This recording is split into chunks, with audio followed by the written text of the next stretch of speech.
All right, ladies and gentlemen, we are back. We are here, and a little bit of a, I don't know, jump a bit. We're going back to the winners bracket. We're going into the winners semifinals. I think maybe it's the winners finals. I don't know. Battlefy has no real labelings of what is what. So it's winners semifinals. There we go. That's what we're doing. So this means we're into best of 3 territory, because in the winner semis and the grands and the winners finals, it's all best of 3. So this will take us a little bit, but actions per minute up against the Happy Fairy Dragons. I think Gillyweed would be proud of this, Anna. Yes, I think so too. It's a great name. A lot of these names are very interesting, like the Dropkick Murphys turned into the Murkies, yeah. The Rhaegar Targaryens was Rhaegal? Rhaegal? Rhaegal. Yeah. Targaryens, yeah. No, some very creative stuff here today. I think they're purposefully making tongue twisters for casters. Well, they have to try harder then. Yeah. Although I really want to do that biscuit game. Remember that? Yes, I do. The risky biscuits and the runny gravy. Yeah, that's a great team name right there. I don't think that would actually fit on my overlay, and my overlay can accommodate some really long team names. I thought at first that you were saying it was 2 teams, like the runny gravy was 1 team, and that would be like an amazing combo. No, that's literally just a team. Really long team name. I think I'd have to abbreviate it for that. Either way, game 1 of the best of 3 here. Actions per minute, for some of you in chat, you've already noticed, actions per minute is a team that has been around for a bit. They've participated in some ESL Community Cups, and they've definitely gotten better over the years. Over the weeks that they've been playing. They tried to qualify for the HPL draft, which I don't think, pretty sure they did not. And they've gotten all the way to the finals before of an ESL Cup. So definitely a team that has a little bit more competitive experience under their belt, but it's going to be up to the Happy Fairy Dragons to show us what they're made of here. They are made of happiness and rainbows. That's what they're made out of. Happiness and rainbows.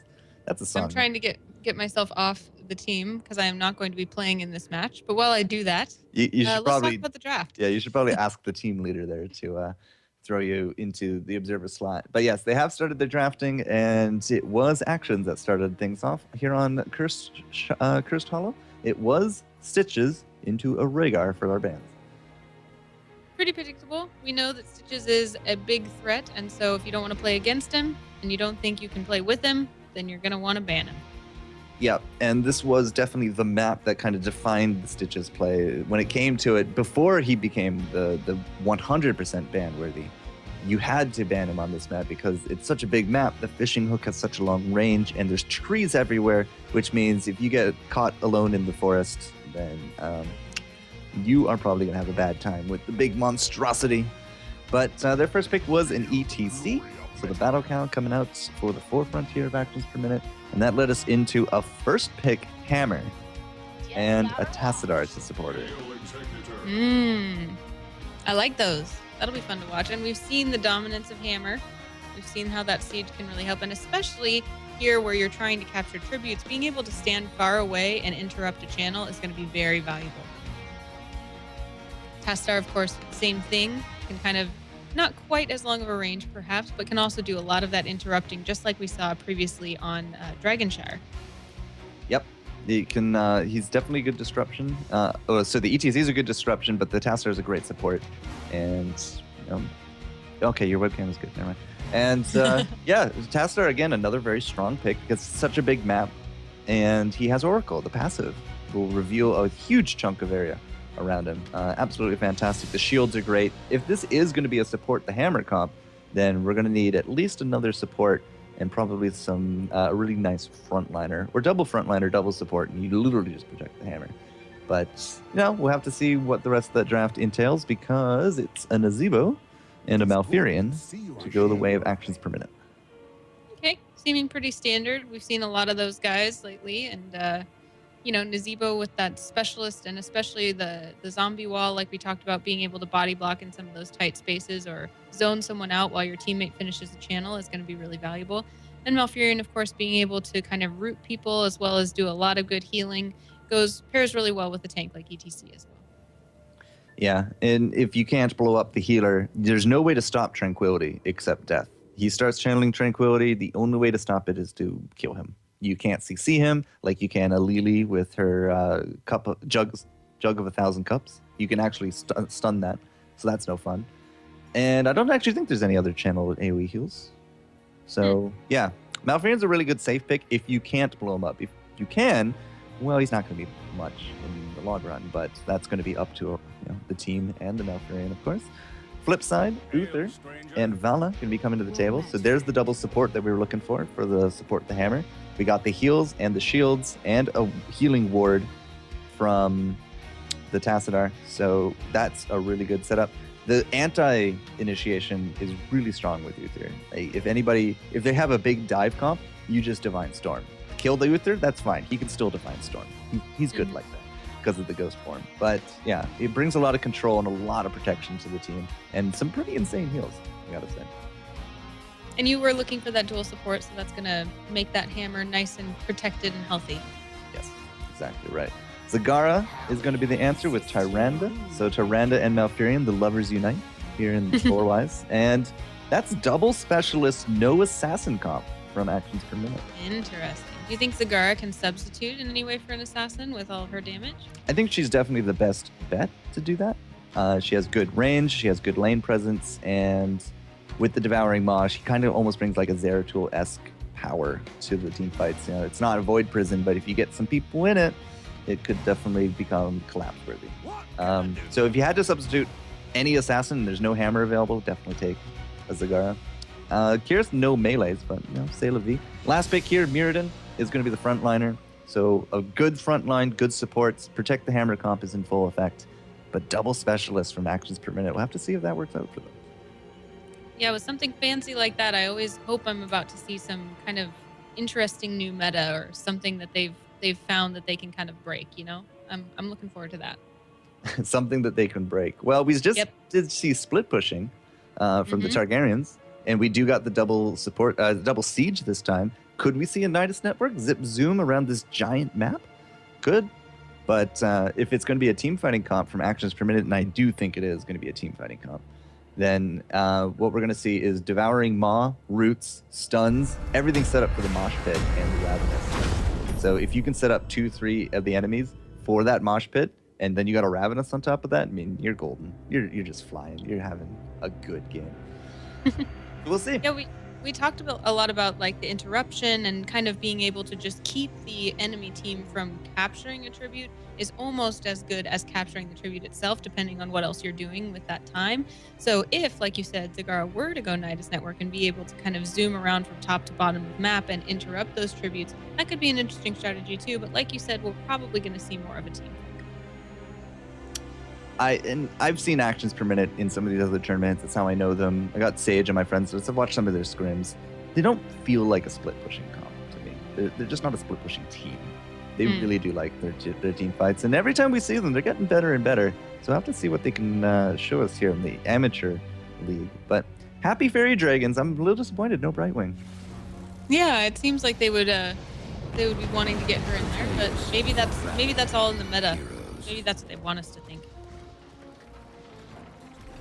Somebody's saying that Web Blast from a Nubarak could actually waste the Tranquility, but I don't know if that actually disables it.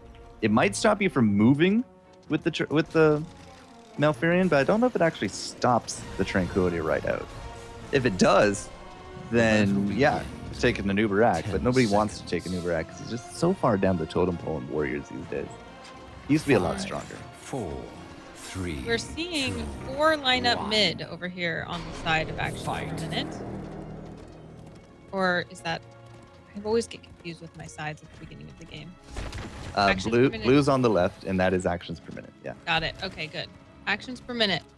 Lining up 4 mid. Yep. And they're just looking for a quick kill. I suspect it's going to be a 1-1-3. Eventually 3 of these guys are going to go bottom lane. They're probably going to keep the Tyrande here, if I had to guess. But, Zagara's actually setting up creep, so they're not going to party lane it. Now, instead, we have the flip party lane on the top. It's actually red, the Happy Faerie Dragons. They're putting the Siege Tank top with a nice frontliner with the Mirrodin, with the Uther. And they're going to go to town on this instead of trying to contest the 3 on the bottom. And they've got Hammer parked in those bushes, able to take out not only minions, but also reach towers in the wall. Yep. Yeah, the range is the early game pressure that a Sergeant Hammer can do, because you want to be pushing with a hammer. If you're on the back foot as a hammer, well, you're not really doing much. But if you can protect her, you get those towers down early. Ooh, your team's gonna love you. So the confirm is the trank duration will tick down in web wrap, but it will not actually heal anyone in AoE, because I guess it removes the model of Malfurion from the game temporarily, and it replaces you with a web wrap victim. And I guess that actually takes the tranquility with it. So there you go. Huh. That could be an interesting counter down the line, but we're not going to see it today, unfortunately. Oh, interesting. Today I learned. See, even we're learning more from the amateur league every day. Thanks, amateur league. Serious. The 1-1-3 is now set up. 3 is in the top. The party lane has shifted.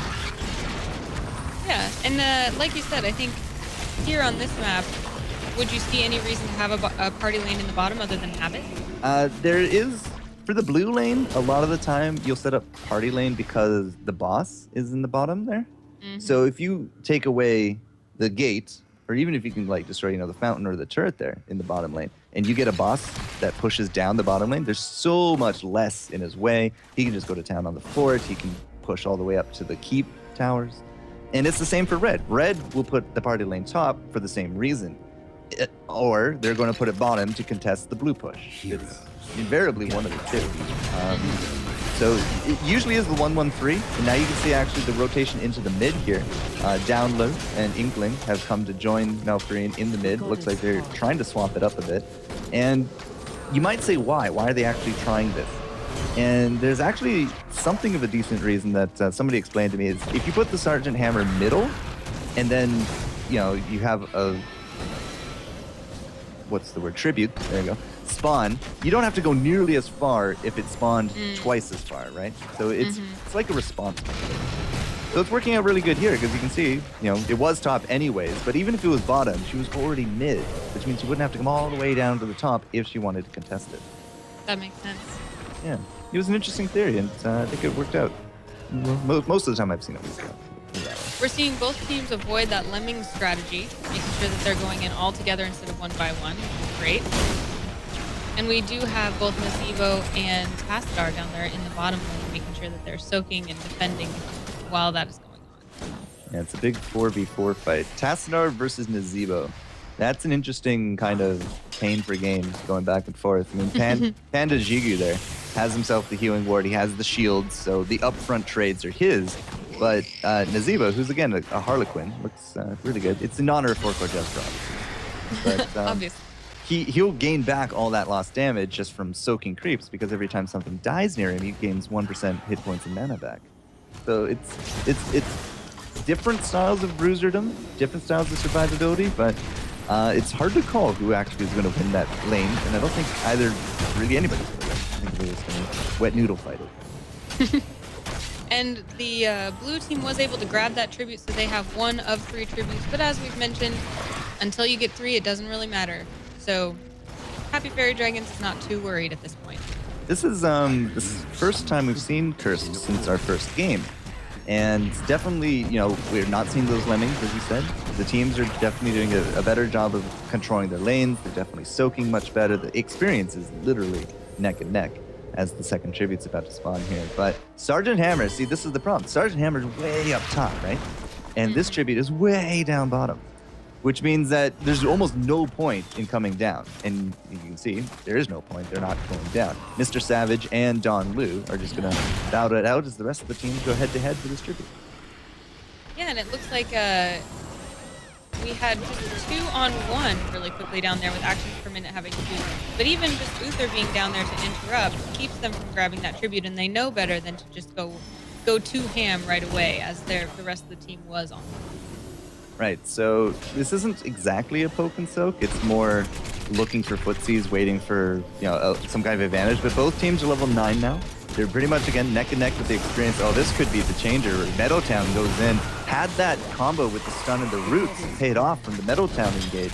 Could have easily picked off somebody here from Happy Fairy Dragons, but now it's going to be the reverse. Now you can see Malfurion, he's just body blocking Cal Nugent, and he's actually going to drop due to the fact that he just can't get away. If you take out the healer, the rest of the team will either follow or run away, and you're seeing kind of both, actually, going here. 2 kills on the back of that, and now blue has to give it up, and they get level 10 first. Now we have 1 tribute each, so as before, moving forward very much in tandem, these two teams having similar strategies and common sense in terms of when to engage on these fights. Exactly. Yeah. So, very close game. I think this might be our closest game that we've had. Yeah, at least so far. Yeah. Well, both of them have, preceded multiple wins to the winners semis here. It is a best of 3, so, something goes wrong here, you can take it under your belt, learn from it, and hopefully improve for game number 2. It's not the end all, so to speak, but the Sergeant Hammer and Zagara, they've been doing a lot of dueling up top. I think Sergeant Hammer is slightly winning, but as I say that and I look at her, she's actually down. But does she have first aid? 2 seconds in first aid, so she's just gonna pop that in probably immediately. There it is. And just gonna go back to town on keeping this push. Just like if you keep a Sergeant Hammer down early, if you keep a Zagara down early, it's the same effect. You're just not doing as much as you could be early. And we see that the tribute is spawning and Sergeant Hammer turns immediately to try to head down to the bottom. Again, not being in that mid lane, so that strategy that they were employing earlier, not quite helping them now. But it looks like the Happy Fairy Dragons are at least grouped as 4 and in a good position to not... Oh, yep, they grabbed that tribute right away. Yeah, they kept the attention mid. The Tastar was able to fight off the Nazebo, who had to go mid for looking for the heals. And they were actually able to get the tribute uncontested. Now, it's not a cursed tribute, but this now puts the pressure on actions per minute, because if they give up 1 more tribute, they're going to get cursed. So it's up to them to make the best of a bad situation. If they can get a pick before the tribute, that would be best, because then they can win a 5-on-4. Or, at the same time, if they can somehow trade out a team fight, that they may, let's say they go 3 for 3 and then they get cursed. 2 heroes pushing is not the deadliest curse at all.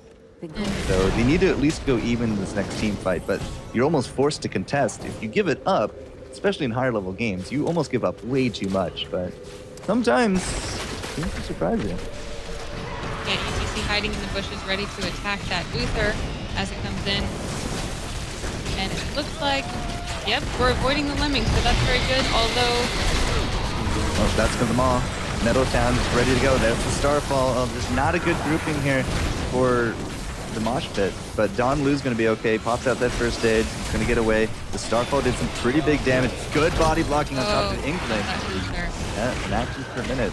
Again, the Maw, the very Zeratul kind of pressure that you can bring. They ate the Siege Tank. Meadowtown went in looking for that Mosh Pit because the Siege Tank was down.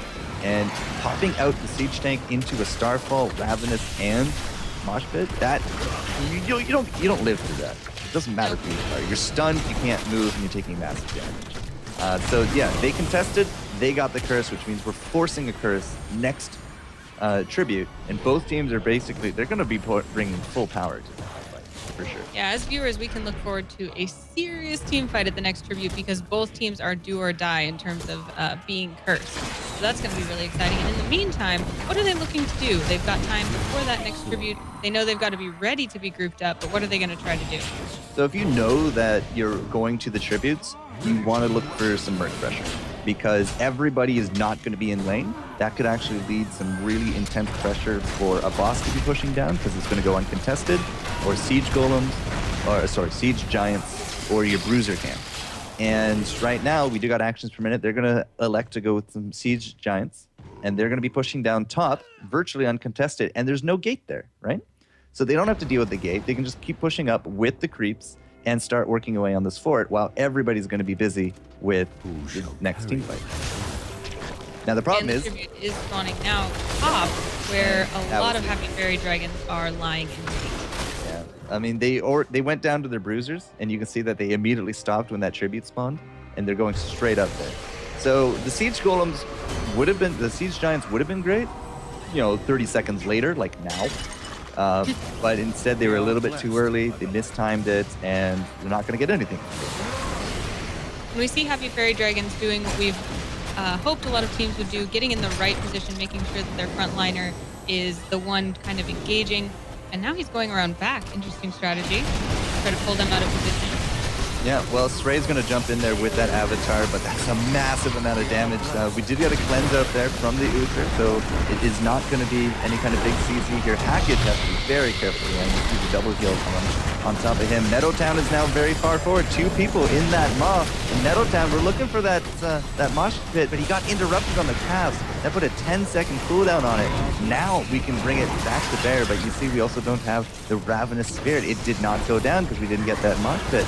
We're taking a quick breather, looking for those heals. Here comes the mosh pit on top of Don Luce. Ray in the front is by himself. The team is not there. The Ravenous Spirit had to chase off everyone in the back. Low hit points across the board here for the Faerie Dragon. Don Lu didn't do anything really big in that fight because he just got CC'd and then mosh pitted, and then the rest of his team went down, and Actions Per Minute was able to solidify that curse. Yeah, we saw a moment where Actions Per Minute actually seemed to be maybe down in that team fight, but you saw them step back, take a breath, reorient, and then charge in full speed, and that was where we saw Happy Faerie Dragons just not be able to respond. So I think that's a lot of that rhythm that we've been talking about, is noticing, okay, where do I have a few seconds to get in a better position, and then where can I really push my advantage?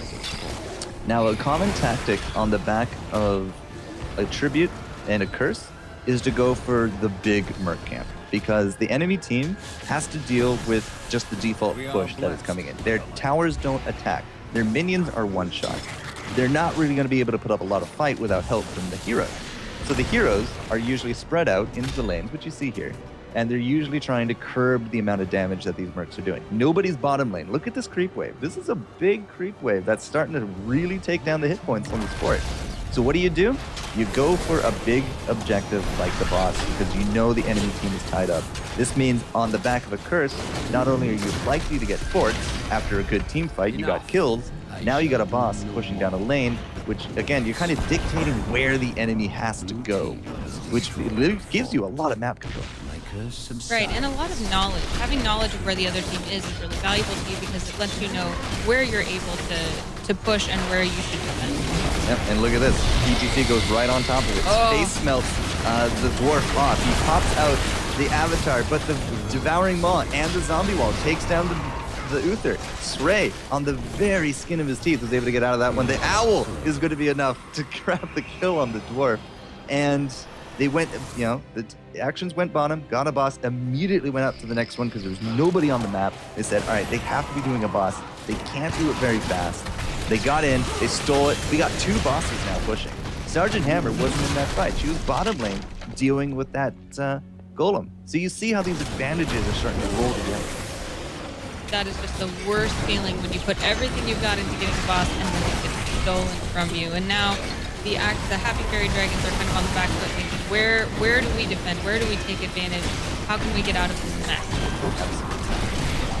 And what can you do? Well, I mean, you have to clean up the bosses, for sure, but you don't want to be going to look for a team fight. The enemy team is likely to take a few more objectives, like the Bruisers, perhaps even the mid fort, but they're also going to push back their lanes out. And this is your time to sit back and say, all right, we need a plan. You need to look for a pick. You need to look for a contest. There's going to be tributes coming up. They do have a curse in their pocket from Happy Faerie Dragons if they can get the next tribute. So they might want to just spread out and soak, get as much experience as they can, get closer to 20, and then look for a tribute. Right, because they are about 1 level behind, which isn't too major, but like you said, they're going to be looking for 20 because that is going to be a major advantage. And with the tribute spotting bottom, it looks like the Happy Faerie Dragons are in good position to be close to it. Hopefully they can get themselves in a good position, and perhaps we'll see a curse in both teams right off the bat. Yep, and that's what exactly they're doing. So Happy Faerie Dragons are looking for their position. They clear out the creeps, and the creeps right there, the creep tuners from Zagara, they're the closest thing you're going to get to dwarves because they do grant vision. So clearing those out, they set up the position. They got the hammer in the back, which is good. She has the graduating range. She's getting bigger and bigger range, and this is the big strength of Hammer. Look at this area. This entire area is anything that comes in that she attacks. The problem is Mr. Savage can come in here, devouring Maw exactly like that, takes Buds with them. Now it's a 5-on-3. Stray is out of position. There's the Zombie Wall. There's the Ravenous. Don Lu is now null and void in this fight. The Dwarf is out of position. Inkling is kind of deciding who to heal, who to support. They've already lost Vala, and now they're also going to lose this trip. Yeah, and that's the point where, you've got to see that the cost outweighs the potential benefit. Because Happy Fairy Dragons, if they kept trying to go for that tribute, they're just going to lose more teammates. And as they do, that means they're later going to lose more XP. It's going to get their opponents to 20 faster. It's going to put them at a disadvantage the next time they try to get a tribute. Because even though their opponents did not get a curse from that tribute, they're still going to have to fight for the next one. So during all this as well, catapults and the siege minions, or I never get the siege giants, push down the top lane all the way to the core. Started attacking the core, which pings your team that says, hey, your core's under attack. So they back off. I mean, there's only really Sergeant Hammer to defend anyway, but she had to go deal with that. The front gate and the keep in the mid go down to the 5-man pressure from actions per minute. And now we have another tribute spawning into the bottom. And after that, they will likely go straight next door to this boss if they can win this next team fight. It's the snowball nature of this map when you get this far ahead. And it looks like actions per minute is in good position to get there first. And when you get there first, you get to set up and defend. And if you can zone your enemies out just long enough to channel, you're going to be fine. And it looks like Happy Fairy Dragon's not even making much of an effort to go after that tribute, knowing that their opponents have 20 and they do not want to deal with that right now. It would also be a 5-on-4. This because the Sergeant Hammer just died in that last attempt. So there's a lot of factors against the Happy Fairy Dragons right now. They are down a man. They're down in pressure. They've lost 2 keeps, which means that there's 2 lanes of catapults pushing down every time. And you can see right there, I mean, with the help of Mr. Savage, this is going to become a bigger creep lane that will just keep pushing. We do got bruisers now to counter push the mid, so that will give us a little bit of breathing room for the Happy Fairy Dragons. But as I said, if they get this bottom tribute uncontested, they're going to go straight next here to the boss. And a boss, this is the only lane with a keep. If the boss goes uncontested through here, that's no keeps now and a naked core for the Happy Fairy Dragon.